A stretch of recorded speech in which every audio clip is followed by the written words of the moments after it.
तक पहुंचता है तो देखता है कि वो दोनों भी अब यहाँ नहीं है और चारों तरफ खून लगा है। अकीरा सोचता है कि उन लोगों को भी ज़ॉम्बी ने काट लिया होगा। अब अकीरा अपने रूम में आकर बैठ जाता है। वो उदास था, लेकिन फिर अकीरा को आइडिया आता है कि वो ज़ॉम्बी बनने से पहले वो सारे काम करेगा जो वो हमेशा से करना चाहता था। अकीरा एक लिस्ट बनाता है जिसमें अकीरा उन सभी कामों को लिखता है जिसे वो हमेशा से ही करना चाहता था। अकीरा उन सभी कामों की एक लिस्ट बना लेता है। फिर अगले दिन अकीरा सबसे पहला काम करता है जो कि था घर की सफाई करना। इसके बाद अकीरा एक शॉप में जाकर अपना पसंदीदा खाना खरीदता है। फिर अकीरा अपने बालों को कलर करता है, लेकिन कोई भी कलर उसे पसंद नहीं आता, इसीलिए अकीरा वापस बालों को ब्लैक कर लेता है। अकीरा एक बिल्डिंग पर अपनी पेंटिंग करता है। इसके बाद अकीरा कई सारे फायर क्रैकर्स लेता है और ज़ॉम्बीज से बचते हुए यहाँ से जाने लगता है। तभी रास्ते में उसे एक मोटरसाइकिल मिलती है। अकीरा अपनी साइकिल को छोड़कर उस मोटरसाइकिल को चलाने लगता है। अकीरा रात में फायर क्रैकर्स चलाता है और खूब मजे करता है। अकीरा काफी खुश होता है। अकीरा अब तक अपने 10 काम पूरे कर चुका था। अगले दिन अकीरा अपनी छत पर होम कैंपिंग करता है, लेकिन तभी उसका सॉस और सॉल्ट खत्म हो जाता है। इसलिए अब अकीरा सॉस और सॉल्ट लेने के लिए एक शॉप में आता है, लेकिन तभी यहाँ एक लड़की अकीरा को ज़ॉम्बी समझकर उस पर हमला कर देती है। अकीरा उससे कहता है कि मैं कोई ज़ॉम्बी नहीं हूँ, मैं बस यहाँ सॉस लेने आया था। वो लड़की देखती है कि अकीरा सच में कोई ज़ॉम्बी नहीं है, इसीलिए वो लड़की हट जाती है। इस लड़की ने हेलमेट लगा रखा था और जब वो हेलमेट हटाती है तो अकीरा उस लड़की को देखता ही रह जाता है। इस लड़की का नाम शिजुका होता है, जो कि अकेली ज़ॉम्बी के बीच यहाँ सरवाइव कर रही थी। अब तभी बाहर एक आदमी आता है जिसके पीछे एक ज़ॉम्बी पड़ा था। अकीरा उसे बचाने जाता है, लेकिन वो ज़ॉम्बी अकीरा के पीछे ही पड़ जाता है। तभी शिजुका आकर उसे बचाती है।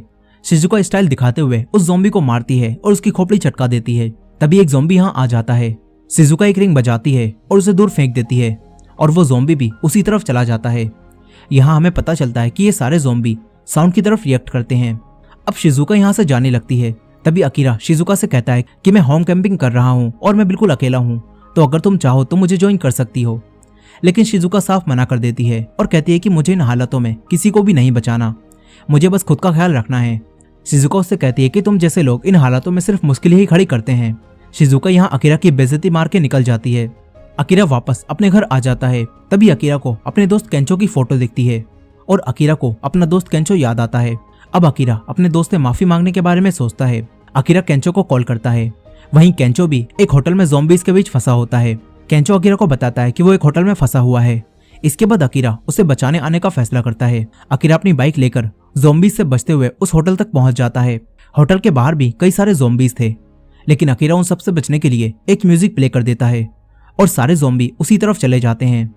अकीरा भागता है, लेकिन अब भी कुछ ज़ॉम्बी उसके पीछे पड़ जाते हैं। अकीरा उन सबसे बचकर होटल की तरफ जाता है। अकीरा ज़ॉम्बी से लड़ते हुए होटल में पहुंच जाता है।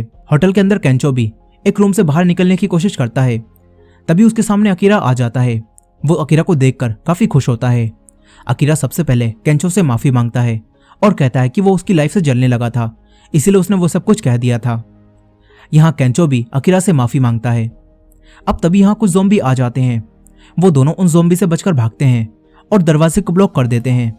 इसके बाद ये दोनों यहाँ से भागकर एक सेफ जगह पर आ जाते हैं। वो दोनों अच्छा खाना खाते हैं और अब इन दोनों में दोबारा से दोस्ती हो जाती है।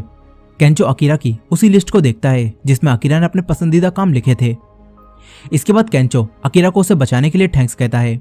अब अकीरा केंचो को यहाँ बताता है कि वो इस समय में एक सुपर हीरो की तरह लोगों को बचाना चाहता है। अकीरा उस लिस्ट में लिखता है कि अब वो एक सुपर हीरो बनकर लोगों को बचाना चाहता है और यही उसका अगला काम है। अब अगले दिन केंचो देखता है कि इस पूरे शहर में ही लोग ज़ॉम्बी बन रहे हैं। केंचो अकीरा से कहता है कि जितना भी जल्दी हो सके हमें टोक्यो से बाहर निकल जाना चाहिए, लेकिन अकीरा कहता है कि पहले हमें मरीन पैराडाइज एक्वेरियम जाना चाहिए, क्योंकि वहाँ एक डाइविंग सूट है जिसे पहनने के बाद कोई भी ज़ॉम्बी मुझे नहीं काट सकता। और क्योंकि अकीरा अब यहाँ सुपर हीरो बनकर सबको बचाना चाहता था, इसीलिए अकीरा उस सूट को लाने का फैसला करता है। वो दोनों बाहर निकलते हैं। तभी यहाँ इन्हें एक वीआर खड़ी मिलती है। अकीरा के कई सारे कामों में एक काम वीआर से ट्रैवल करना भी होता है, लेकिन केंचो से कहता है कि हमें पहले कुछ खाना ले लेना चाहिए। वो दोनों एक स्टोर के पास जाते हैं। तभी यहाँ एक बस आती है जो कि ज़ॉम्बी से बचकर भाग रही थी, लेकिन अब उस बस के लोगों पर भी ज़ॉम्बीज हमला कर देते हैं।